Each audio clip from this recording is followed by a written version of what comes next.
সাভারে পরিবহনকারীর রং মিস্ত্রির মাথায় গুলি করে পালিয়েছেন দুর্বৃত্তরা। সাভার থেকে রাজ রুস্তমের ভিডিও তথ্যচিত্রে বিস্তারিত। ঢাকা সাভার পৌরসভা এলাকায় মোহাম্মদ শাহেন, যার বয়স ২৫ বছর, তিনি পরিবহনের রং মিস্ত্রির কাজে নিয়োজিত ছিলেন। তার মাথায় গুলি করে হত্যা করে পালিয়েছেন দুর্বৃত্তরা। সোমবার ১৯ মে রাত ৯:৩০টার দিকে ঢাকা আরিচা মহাসড়কের ইয়ামিন চত্বর ব্যাংক কলোনি এলাকায় সাবেক এমপি সালাউদ্দিন বাবুর বাড়ির সামনে এমন হত্যাকাণ্ডের ঘটনাটি ঘটেছে।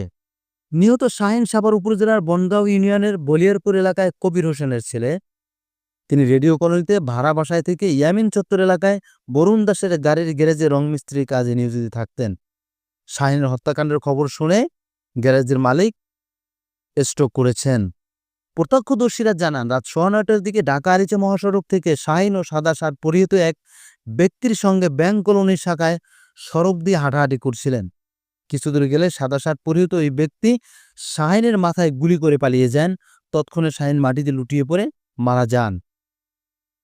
সাভারের মডেল থানার ভারপ্রাপ্ত কর্মকর্তা ওসিন জুয়েল মিয়াজ বলেন, ঘটনাস্থলে পুলিশ উপস্থিত হয়েছে। মরদেহের প্রাথমিক তদন্ত শেষে বিস্তারিত বলা যাবে। হত্যাকারীদের শনাক্তের জন্য পুলিশ হত্যাকারীদেরকে খুঁজছে। দ্রুত হত্যাকারীদের আইনের আওতায় আনা হবে।